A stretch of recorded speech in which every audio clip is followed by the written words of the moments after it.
Hello and welcome to my YouTube channel. AIB 17 की answer keys हम discuss कर रहे हैं। 31 क्वेश्चन तक हम डिस्कस कर चुके हैं। अब हम 32 क्वेश्चन से आगे बढ़ते हैं अपने डिस्कशन में। तो 32 क्वेश्चन से हम सोल्यूशन प्रोवाइड करना शुरू करते हैं। आंसर की हम डिस्कस कर रहे हैं, हम खाली आंसर दे रहे हैं, अभी कोई डिस्कशन का पॉइंट नहीं है, लेकिन फिर भी आप लोग कमेंट जरूर कीजिएगा। अगर कहीं पे भी कुछ भी डिस्कशन का पॉइंट लगता है तो आप जरूर उस क्वेश्चन को कमेंट कीजिएगा। लाइव चैनल नहीं हम कर रहे हैं क्योंकि लाइव चैनल का कोई ऐसा मैंने शेड्यूल नहीं किया था, और ये जो आंसर जो क्वेश्चन पेपर है वो थोड़ा डिले हो गया है आने में मेरे पास, तो उस हिसाब से या फिर मेरे कुछ डिवाइस में इशू था जिसकी वजह से मेरा क्वेश्चन पेपर जो है मेरे पास समय से नहीं पहुंच सका, और इस वजह से मैं जो है थोड़ा सा डिले हो गया हूँ क्वेश्चन आंसर कीज रिलीज करने में। लेकिन आंसर की सारी ऑथेंटिक बिल्कुल सोर्सेज से मैंने जो है सारी इन्फॉर्मेशन मैं प्रोवाइड कर रहा हूँ अपनी बेस्ट नॉलेज से। तो इसलिए आप ये मान के चलिए कि इसमें एक दो ही क्वेश्चन का स्कोप रहता है जिसमें जो कि थोड़े डाउटफुल क्वेश्चंस आते हैं AIB में। अदरवाइज 99% 95% क्वेश्चंस आपके सही मैच करेंगे। तो चलिए बढ़ते हैं आगे अपने क्वेश्चन 32 से। छोटी सी एक रिक्वेस्ट है, अगर अभी तक आपने हमारा चैनल सब्सक्राइब नहीं किया है तो इसको सब्सक्राइब कर लीजिए, बेल का आइकन प्रेस कर दीजिए। जिन्होंने भी हमारे AIB की सीरीज देखी होगी, पुराने वीडियोज देखे होंगे, स्मार्ट टिप्स एंड ट्रिक्स देखी होगी, मैंने बहुत रिक्वेस्ट की थी कि आप लोग एडवोकेट एक्ट PIL जरूर ले जाइएगा, कंपनी लॉ जरूर पढ़ के जाइएगा। छोटे छोटे क्वेश्चन आते हैं, पुराने वीडियो आप देख सकते हैं, कम से कम नहीं तो मैंने 5-5 बार रिपीट किया क्योंकि मुझे पैटर्न जो है, मैंने पुराने जो पैटर्न देखे उस हिसाब से मैंने आपसे रिक्वेस्ट की थी।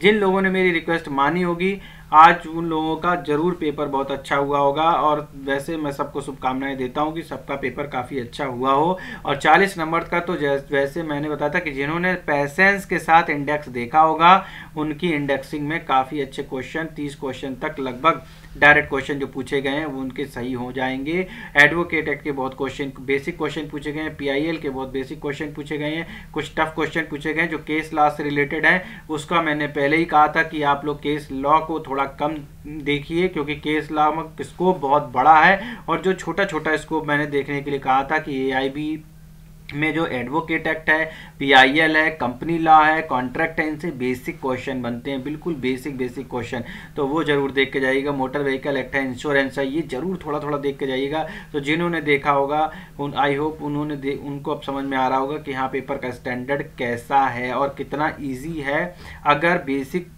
पैटर्न फॉलो करें। जो खाली आंख बंद करके केस लॉज ही देख रहे थे उनका ये है कि बस लैंडमार्क जजमेंट हमने कराए थे जो, तो उनकी भी पॉसिबिलिटीज़ है वो कुछ नहीं आए इस बार ज़्यादा। तो मैंने केस लॉज की वैसे भी कही थी कि केस लॉज जरूरी नहीं है कि रेट्रो केस लॉज आपको मिल जाए सारे के सारे। चलिए आगे बढ़ते हैं अपने सोल्यूशन की तरफ, आप लोग उसी का वेट कर रहे हैं। छोटी सी रिक्वेस्ट है, सब्सक्राइब नहीं किया हो तो प्लीज़ सब्सक्राइब कर लीजिए चैनल को, नोटिफिकेशन का आइकन प्रेस कर दीजिए। COP का क्या प्रोसीजर है, कैसे COP डाउनलोड करेंगे, पूरा एनालिसिस के साथ वीडियो बना रखा है। दोबारा फिर एक वीडियो बना दूंगा जिसमें कंप्लीट COP ऐसे आपकी जब आपका रिजल्ट आएगा तो उसके बाद COP अपने आप नहीं आएगी। जैसे आपने स्टेट बार काउंसिल के लिए अप्लाई किया था उसी तरह से आपको COP के लिए अप्लाई करना होगा। तो पहले आपके पास जो सर्टिफिकेट आया था, अब उस सर्टिफिकेट में COP नंबर चढ़ के एक सर्टिफिकेट और एक ID कार्ड आपका आएगा जिसमें COP नंबर लिखा होगा। उसका क्या प्रोसीजर होता है, अगर किसी को प्रॉब्लम होती है या किसी को COP नंबर मंगाने में प्रॉब्लम होती है या किसी को कोई हेल्प चाहिए तो ज़रूर मुझे कमेंट कीजिएगा, मैं उसकी डेफिनेटली हेल्प करूंगा यहाँ पे। ठीक है, तो अब चलिए बढ़ते हैं अपने आंसर किस तरफ।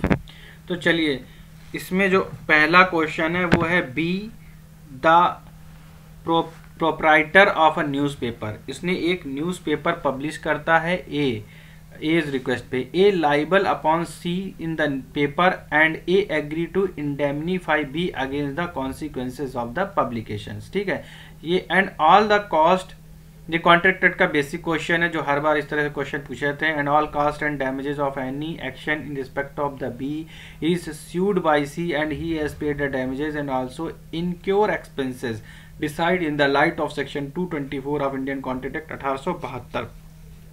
ठीक है, तो इसका सही आंसर, इसमें 4 ऑप्शन दिए हैं। A is not liable to be upon the indemnify. ठीक है, A is liable to be upon the indemnify indemnity and A is not liable to C upon the indemnity and none of this. तो इसका सही answer है A is not liable to be upon indemnity. ठीक है, चलिए बढ़ते हैं अपने नेक्स्ट क्वेश्चन की तरफ। A person whom the agent named to act for the principal in the business of agency under the express or employed authority to the name is called। इसको क्या कहते हैं? इसको कहते हैं substituted agent। ठीक है, क्या कहते हैं? substituted agent। अब हम बढ़ते हैं अपने नेक्स्ट क्वेश्चन की तरफ। नेक्स्ट क्वेश्चन हमारा 34 question. A injunction can only be granted by the decree made at hearing and upon the merits of the suit. The defendant is thereby perpetually enjoined from the assertion of right or from the commission of an act which could be contrary to the right of plaintiff। तो इसमें temporary है, perpetual है, both temporary and perpetual है, none of these है। तो देखो specific relief act 1963 में है ये, और इसका सही आंसर है बी, दैट इज परपेचुअल। तो 34 का बी आंसर करेक्ट लग रहा है मुझे। अब 35 है। According to the section 5 of specific relief act 1963 a person is entitled to prosecution of the specific immovability property many recover in its manner provided in. तो देखो इसका सही जो आंसर है according section 5 of the specific relief act 1963, person entitled to the position of a specific immovable property में recover in the manner. किस manner में recover कर सकता है? जब वो सिविल सूट फाइल करे तो सिविल प्रोसीजर कोड 1908 के तहत। ठीक है, अब आ जाते हैं हम अपने नेक्स्ट क्वेश्चन की तरफ। नेक्स्ट क्वेश्चन हमारा क्या है? अगला क्वेश्चन जो है उसकी तरफ आ जाते हैं हम। अगला क्वेश्चन है ये, where the mortgager delivers possession of a mortgaged property to a mortgagee and authorize him to retain such possession until the payment of mortgage money and to receive the rent on profit occurring for the property in lieu of interest or in the payment of the mortgage money, the transaction is called an। क्या कहलाता है transaction? इसको बोलते हैं yuzu फ्रक्चुएट, क्या बोलते हैं इसको? यूजू फ्रक्चुएसरी। ठीक है, तो इसको इस तरह से, इसका ऑप्शन डी करेक्ट है। इसकी डेफिनेशन है, देखो ये सीधे से डेफिनेशन पूछ दी गई है, लेकिन अगर नहीं पढ़ा होगा तो फिर इसमें प्रॉब्लम हो गई होगी। ठीक है, कोई बात नहीं, एक दो क्वेश्चन ऐसे आते हैं लेकिन डायरेक्ट डेफिनेशन से ही आया है, कोई बड़ा क्वेश्चन नहीं है। Mister Manoj is trade supplying good from mister Singh traders. The officer of a firm is located in Delhi where its godowns and godowns are located at the state of Uttar Pradesh, Punjab and Jammu and Kashmir respectively. MS Singh Traders made following interstate suppliers from the different state during the current financial year। तो 37 का सही answer है। इसमें क्या है? दिल्ली में taxable supplies है, पंजाब में दिया हुआ है, उत्तर प्रदेश में दिया हुआ है, जम्मू एंड कश्मीर में दिया है। तो ascertain the state in which of the Manoj is required for registering under the GST. देखो ये क्वेश्चन जो है जीएसटी पे आया हुआ है, और इसका आंसर जो है वैसे टेंटेटिवली ये होना चाहिए कि सारे में हो, दिल्ली, पंजाब, उत्तर प्रदेश और जम्मू एंड कश्मीर सब में ही होना चाहिए। ठीक है, तो ये इसका आंसर ए करेक्ट होना चाहिए। ठीक है, तो अब देख लेते हैं अपने नेक्स्ट क्वेश्चन की तरफ। अगला क्वेश्चन है, which of the following is not a negotiable instrument act as under the negotiable instrument act 1881।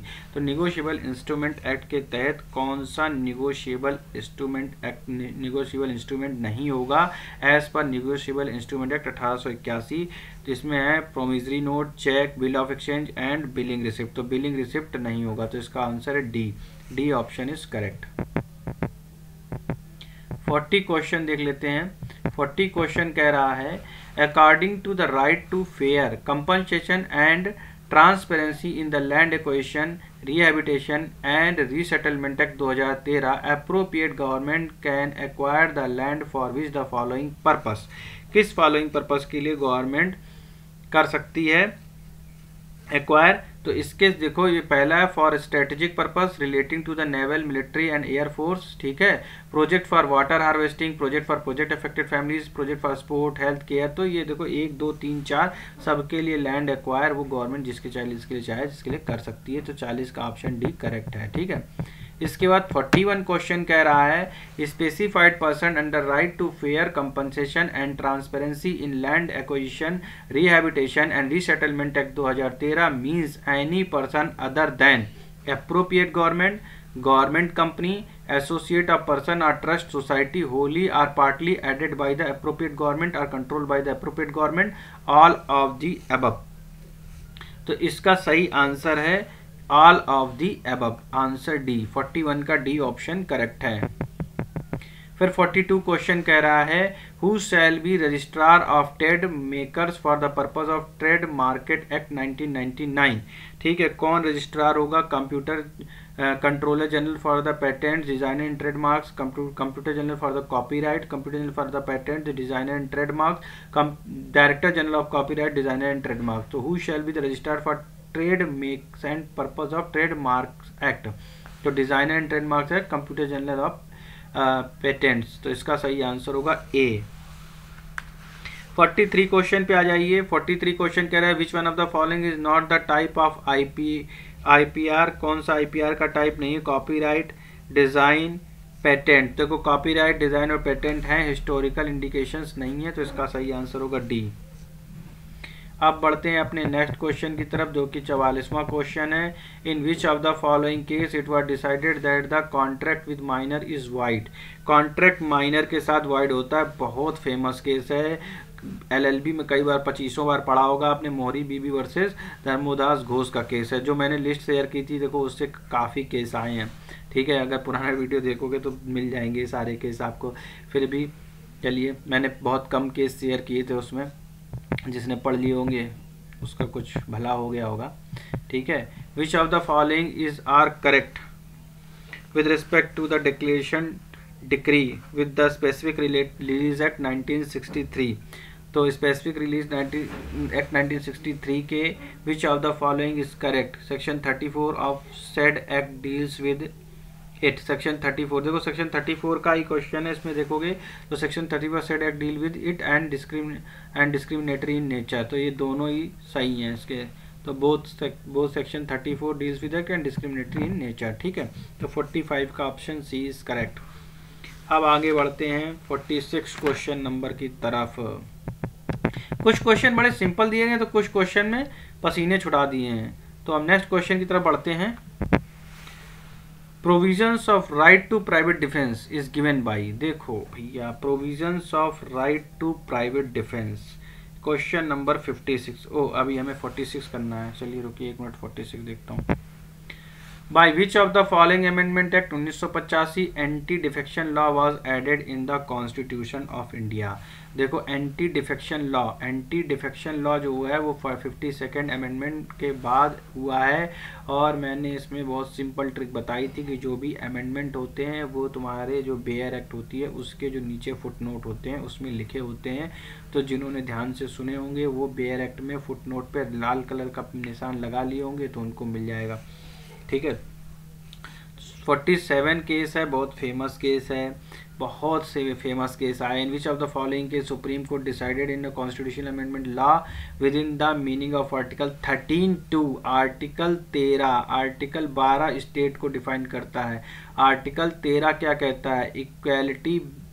Article 13 क्या कहता है? आपका आर्टिकल 13 है जुडिशियल रिव्यू से रिलेटेड, कि जुडिशियल जो है रिव्यू कब करेगा, कोई भी लॉ वाइड होगा अगर वो प्री कॉन्स्टिट्यूशन लॉ है और पोस्ट कॉन्स्टिट्यूशन लॉ है। कोई भी अगर प्री कॉन्स्टिट्यूशन लॉ है और हमारे फंडामेंटल राइट से असंगत है, कोई भी प्री कॉन्स्टिट्यूशन लॉ जो हमारे फंडामेंटल राइट से असंगत है वो वाइड होगा।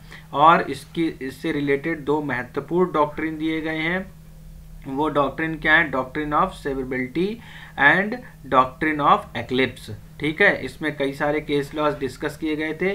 और पोस्ट कॉन्स्टिट्यूशन लॉ में है कोई भी ऐसा हम लॉ नहीं बना सकते जो हमारे फंडामेंटल राइट के साथ मैच ना करता हो, यानी कि हमें संविधान ने जो हमें फंडामेंटल राइट दिए हैं और हमारा जो कॉन्स्टिट्यूशन है ये एक तरह से फंडामेंटल राइट इम्पोज कराने के लिए हमारा एक तरह से कह सकते हैं कि संविधान ने हमें इतनी शक्ति दी है कि हमारे फंडामेंटल राइट्स को कोई हमसे छीन नहीं सकता है, चाहे वो प्री कॉन्स्टिट्यूशन लॉ हो और पोस्ट कॉन्स्टिट्यूशन लॉ हो। इसमें जो कॉन्स्टिट्यूशन जिसने मुझसे पढ़ी हुई उसको इतना जरूर पता होगा कि दो चीज़ें हमारे एक हैं, एक जो फंडामेंटल राइट है वो स्टेट के अगेंस्ट होते हैं, तो ये नेगेटिव कॉन्सेप्ट है। और जो फंडामेंटल जो हमें दो चीज़ें होती हैं, एक तो हमारे जो संविधान निर्माता थे जिन्होंने ये सोचा था कि नहीं ये तो नेचुरल राइट के जैसे ये तो मानव को प्राप्त होने ही चाहिए, तो उनको उन्होंने फंडामेंटल राइट्स की शेडिंग चली गई। 12 से 35 तक के आर्टिकल हमें दे दिए भाग 3 के अंतर्गत, जो कि हमारे फंडामेंटल राइट्स हैं, ठीक है, 12 से 35 तक। इसके बाद भाग 4 में उन्होंने दिया directive principle of state policy. उसमें जैसे कि क्या है, नौकरी का अधिकार, तो नौकरी जो है सबको मिलनी चाहिए कि नहीं मिलनी चाहिए, लेकिन क्या नौकरी का अधिकार फंडामेंटल राइट्स हो सकता है? अगर मान लो पैसा ही नहीं, तो उस समय जिस समय ये संविधान बन रहा था तो लॉ मेकर्स हमारे हिंदुस्तान में इतना पैसा ही नहीं था कि हम सारी मूलभूत सुविधाएं दे सकें। तो जैसे कि बच्चों के पोषण का अधिकार है, न्यूट्रिशन का अधिकार है, मैटरनिटी लीव है, इस तरह के जो अधिकार हैं तो वो फंडामेंटल राइट्स में नहीं दिए जा सकते। स्टेट की मर्जी है वो दे चाहे ना दे। तो फंडामेंटल राइट्स और डीपीएसपी में ये बेसिक सा डिफरेंस ये, फंडामेंटल राइट जो तुम्हारे होते हैं वो इन्फोर्सेबल होते हैं, उनको तुरंत जैसे नहीं मानो सुप्रीम कोर्ट या हाई कोर्ट के चले जाओगे, नहीं मानते हो फंडामेंटल राइट्स हमारे छीन रहे हो, अच्छा तुम जा रहे हैं सुप्रीम कोर्ट, ठीक है, ये हम जा रहे हैं हाई कोर्ट। सुप्रीम कोर्ट जाते हैं आर्टिकल 32 के अंतर्गत और हाई कोर्ट जाते हैं 226 के अंतर्गत, ठीक है, और फंडामेंटल आर्टिकल अपने फंडामेंटल राइट इम्पोज करा लेते हो। लेकिन डीपीएसपी में दिया गया ये पॉजिटिव कंसेप्ट बताया गया है और ये बताया गया कि स्टेट ऐसा करेगा, यानी स्टेट नागरिकों के लिए सुविधाओं के लिए पॉलिसी बनाएगा, स्टेट बच्चों को एक तरह से मूलभूत सुविधा शिक्षा प्रोवाइड कराएगा, 6 साल से नीचे के बच्चों को जो भी है स्टेट देगा। तो डीपीएसपी में डाला कि कुछ स्टेट देंगे कुछ नहीं देंगे, नहीं देंगे तो क्या कर लोगे, ठीक है। तो ये एक बेसिक सा डिफरेंस है। तो यहाँ पे कई सारे जो केस हैं, सबसे पहले जो है जो फंडामेंटल राइट में हमारा जो है ज़मीन का अधिकार जो था, अब जो अमेंडमेंट हो गया, अब हमारा जो ज़मीन का अधिकार है, हमारी भूमि का अधिकार है, फंडामेंटल राइट नहीं रहा, वो एक विधिक अधिकार हो गया। तो इसमें कई सारे केस थे, तो उसमें गोलकनाथ केस थे, जो दो भाइयों की ज़मीन जो है उस पर कब्जा कर लिया था स्टेट ने, और उस पर जो है कहा कि स्टेट ने इनकी ज़मीन ले ली थी, तो उन्होंने केस डाला था। तो आर्टिकल 13(2) जो है वो इसमें बताया गया, इन विच ऑफ द फॉलोइंग के सुप्रीम कोर्ट, देखो बहुत लंबी कहानी है, बताऊंगा आराम से, पहले इतना इस क्वेश्चन को सॉल्व कर लेते हैं। In which of the following के supreme court decided the constitution amendment was a law with in the meaning of article 13(2) and therefore it violate any of the fundamental, it may be declared void. देखो सबसे पहले बताया गया कि अगर fundamental right से Golaknath versus state of Punjab के case में दिखाया गया था कि अगर वो फंडामेंटल राइट से असंगत हैं तो वो वाइड होंगे। इन विच ऑफ द फॉलोइंग के supreme court decided the constitutional amendment is a law, constitution में अगर अमेंडमेंट कर देते हो तो वो भी एक लॉ होगा। क्या किया गया था, कॉन्स्टिट्यूशन में अमेंडमेंट कर दिया गया था और बोला गया था इसको चैलेंज नहीं किया जा सकता है, लेकिन सुप्रीम कोर्ट ने कहा अगर अमेंडमेंट किया गया है तो वो भी एक लॉ होगा, और कोई लॉ है with in the meaning of article 13(2), तो देयरफॉर वायलेट, अगर वो 13(2) के अंतर्गत किसी भी फंडामेंटल राइट्स को वायलेट करता है तो फिर उसको चैलेंज किया जा सकता है। तो राइट तो इनमें डिक्लेयर वाइड, अगर वो फंडामेंटल राइट्स के साथ असंगत है तो उसको वाइड डिक्लेयर कर दिया जाएगा। जैसे कि ये पोस्ट कॉन्स्टिट्यूशन लॉ के अंतर्गत आ जाएगा कि भाई फंडामेंटल राइट से असंगत है। तो Golaknath versus state of Punjab इसका सही आंसर होगा 47 का। Uniform civil code article 44 directive principle of state policy. देखो मैंने कहा दो तरीके के राइट होते हैं, एक तो फंडामेंटल राइट्स होते हैं जिनको अगर नहीं माना तो क्या कर लोगे, सीधा सुप्रीम कोर्ट जा रहे हैं या हाई कोर्ट जा रहे हैं, हमारे स्टेट ने हमारे फंडामेंटल राइट्स को इन्फ्रिंज किया, हम जा रहे हैं स्टेट। लेकिन आपको पता है कॉमन सिविल कोड ये एक असंभव सी चीज़ है जो नहीं लागू हो सकती है, तो ये कहाँ आएगा, directive principle of state policy के अंतर्गत। देखो बेसिक क्वेश्चन बहुत आए हैं इसमें, जिनमें थोड़ी बहुत भी अंडरस्टैंडिंग या थोड़ा बहुत भी कॉन्स्टिट्यूशन उन्होंने मेरे 1-2 वीडियो देखा होगा तो शायद बड़े जल्दी क्लियर हो गया होगा उनका, ठीक है। क्योंकि कॉन्स्टिट्यूशन एक ऐसा सब्जेक्ट है अगर आपने रटने की कोशिश की तो ये नहीं याद होगा, इसमें सारे केस लॉ सीरीज से हैं, इसलिए मैंने कॉन्स्टिट्यूशन के केस लॉ नहीं बताए, क्योंकि इसमें इतनी ज़्यादा केस लॉज हैं, बताते बताते मैं थक जाता, लेकिन केस लॉज ख़त्म नहीं होते और आप लोग कंफ्यूज हो जाते, इसलिए मैंने सारे केस लॉज जो हैं कॉन्ट्रैक्ट के और ये एक्सले वर्सेस वाइट और ये बैक्सेंडल वाला केस जो है, और ये जितने भी केस लॉज हैं ये मैंने बताए थे। तो जितने केस लॉज इंपॉर्टेंट है, कॉन्ट्रैक्ट रेट से रिलेटेड हैं या फिर और भी हैं, तो वो केस लॉज जो हैं वो उतने ही केस लॉज घूम फिर के आते हैं, इसलिए मैंने वो बता दिए थे।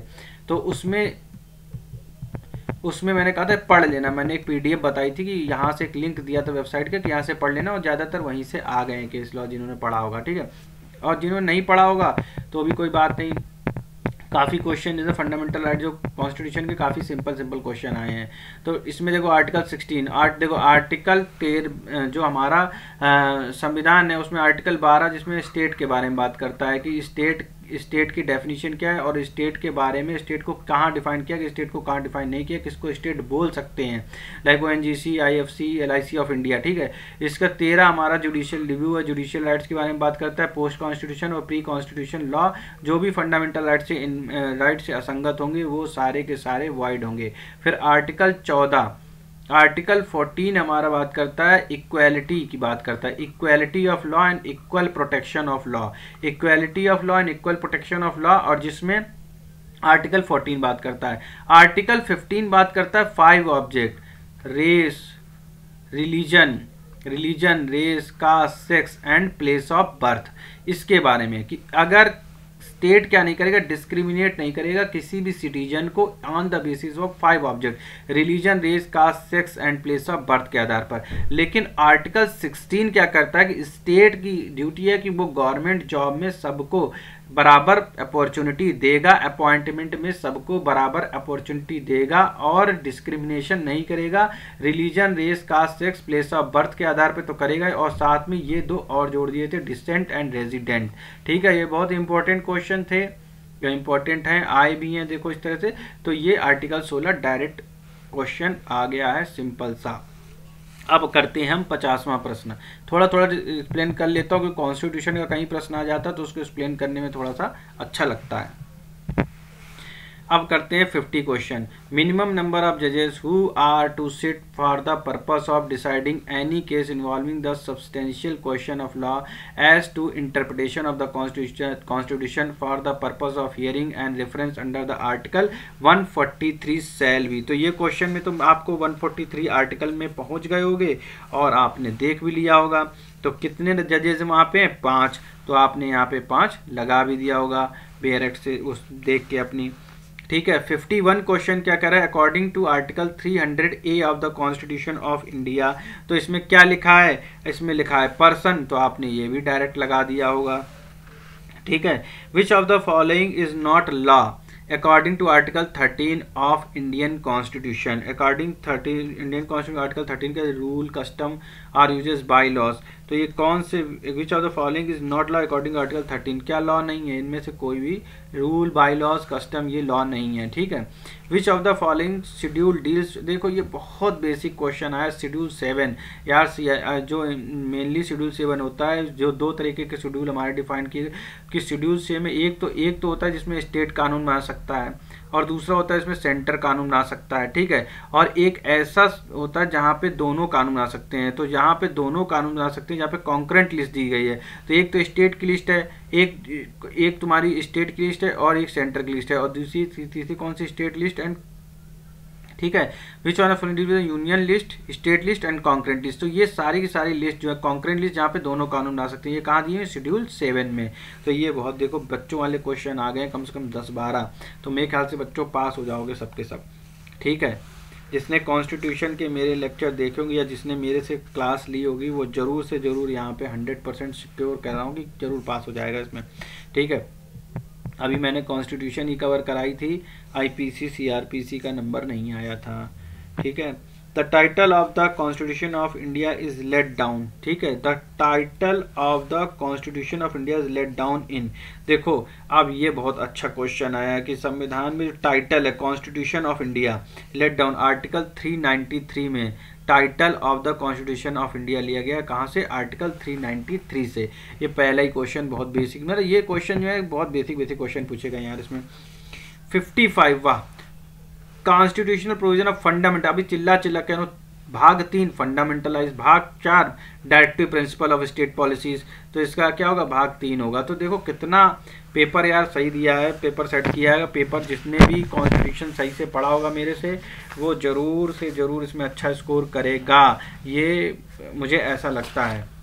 मैं ओवर कॉन्फिडेंट नहीं हूँ, लेकिन मुझे ऐसा लगता है मेरे जितने भी सब्सक्राइबर्स हैं जिन्होंने थोड़ा बहुत भी कोशिश की होगी मेरे लेक्चर सही से सुनने की, उनका अच्छा पेपर गया होगा। और वो आई होप मेरी बेस्ट विशेष सबके साथ है, चाहे वो सब्सक्राइब जिसने किया हो चाहे ना किया हो, लेकिन फ्यूचर के लिए सब्सक्राइब जरूर कर लीजिए मेरा चैनल। काफ़ी इंपॉर्टेंट वीडियोस, काफ़ी इन्फॉर्मेटिव वीडियोस डालता हूँ अपने चैनल में।